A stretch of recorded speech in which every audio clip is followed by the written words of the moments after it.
Well, hello, my fabulous friends. I hope you're doing well.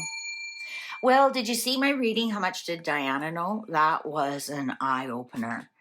What has been going on with Andrew and Fergie has been going on right from day one. Go back and have a look at that. You'll be shocked at what cards came out. The message was so clear, so clear. I haven't had a clear reading like that from the other side in a while, actually. And I think that's because I've been doing the auto writing, but that was so clear.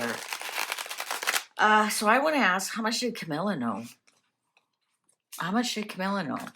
Because we have to remember, Charles and Camilla were in contact, in communication. Knight of Wands in reverse. She might have known a little bit. So how much did Camilla know what was going on with Andrew and Fergie? I mean, obviously Charles knew because Diana knew. And one of the reasons why Diana stopped talking to Fergie. But how much did Camilla know? How much did Camilla know? How much did Camilla know what was going on with Andrew and Fergie?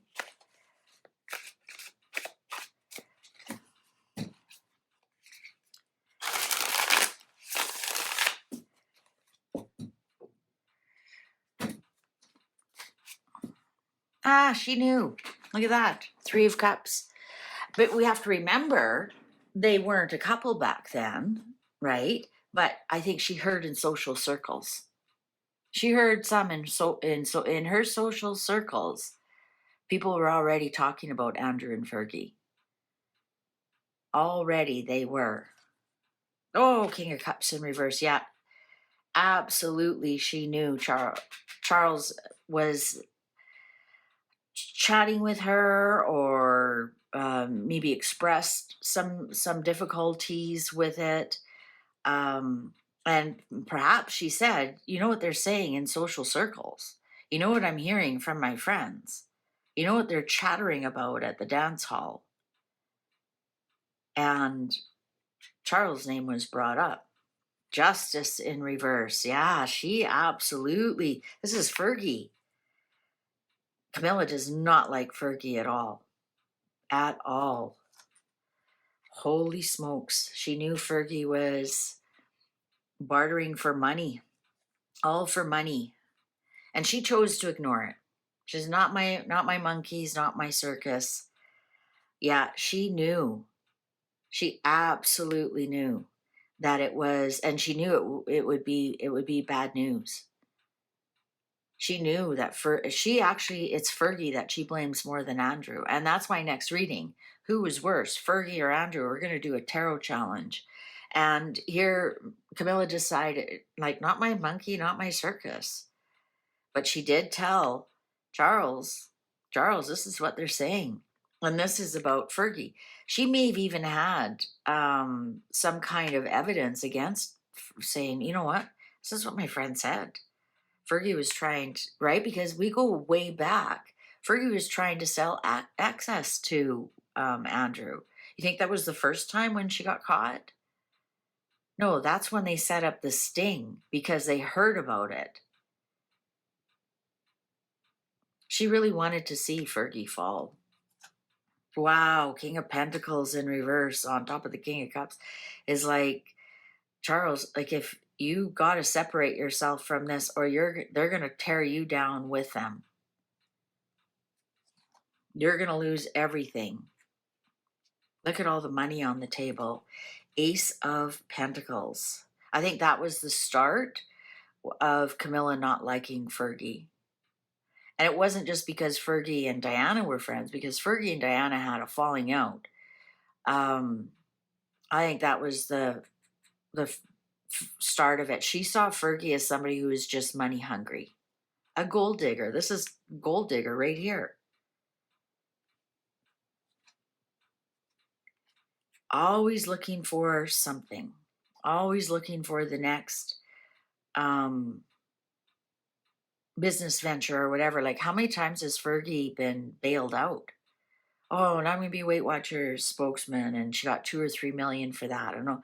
Oh, now I'm gonna write a book. Oh, now I'm gonna have a podcast. Constantly looking for the next way to make money. The Emperor in reverse. Look at this. King of Cups, King of Pentacles, the Emperor in reverse. Camilla also knew, and this was the exact same message from Diana, that warning Charles, if you get involved in this will take you down. This could possibly even take the monarchy down. I think everybody knew about it. I don't think there's anybody who did not hear about it.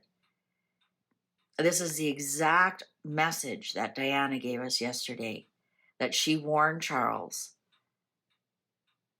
And interesting, there was the King of Cups, but it was upright, because you have to remember Charles and Diana were married then, so that was Diana's King of Cups.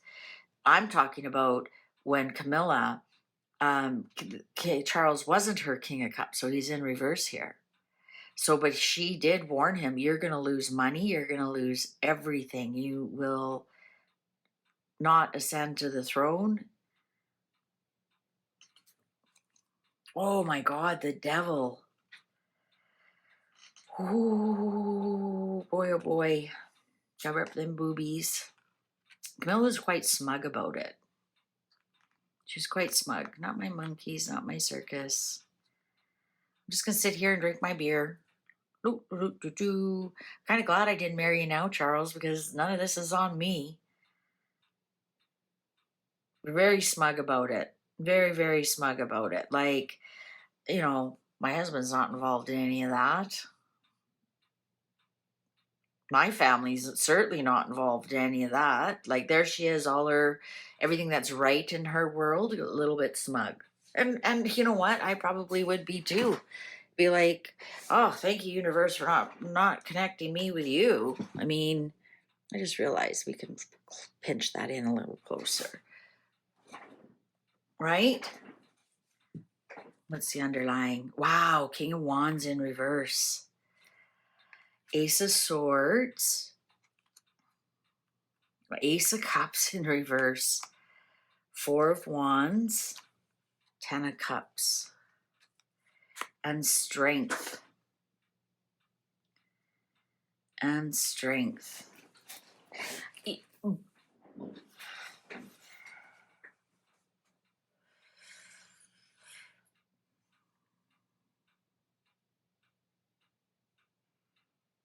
Look at all the kings on the table.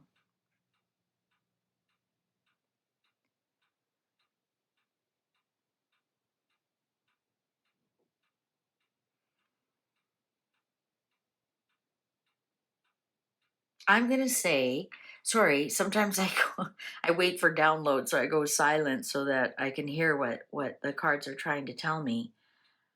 I'm going to say that one of the things that Camilla knew, the truth was there were a lot of tears in his marriage and his family. A lot. Rivers and rivers and rivers of tears. And she knew the truth of what was going on and what was being done just to show strength in the royal family. And she knew she had to keep her mouth shut if she ever wanted a chance to marry her Prince Charming. I think she warned Charles, stay away, keep away from this, keep your distance.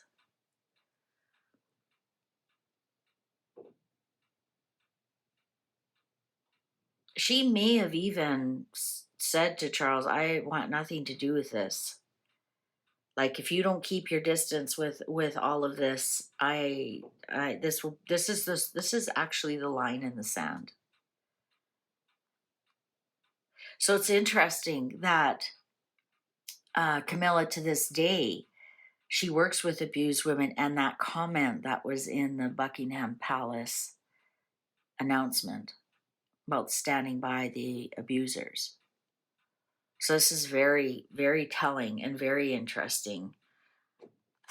Now, there's the siblings card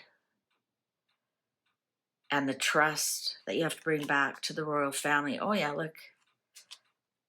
There they are, the soulmates. Page of Pentacles, Nine of Swords in reverse. Okay, yeah, I think that's exactly what was going on. In some respects,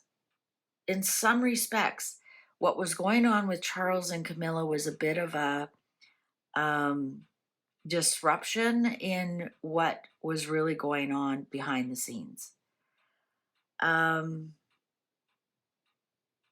Distraction. People are more concerned about sniffing out with what's going on with Charles and Camilla than actually looking at what's going on with Andrew and Fergie. So that's that right there. Like, look at, we've got a story for you, and it stops what's actually going on. And here's the calibration, the cooperation with the media and everything. We have to remember, the media was, the paparazzi back then were crazy, absolutely crazy. I mean, whether you believe they're the ones who are responsible for Diana's death or not, we all know they were partially blamed, and a lot of changes happened after that. And so you have to wonder if during that time, part of the story of Camilla and Charles was distraction about what was really going on with Andrew and Fergie. She knew, though. I think a lot in their circles knew what was going on. I don't think a lot of people liked Fergie at all. And interesting, the minute she was divorced from Andrew, she was also banned from family functions by Prince Philip. And it's interesting, he didn't show up here at all.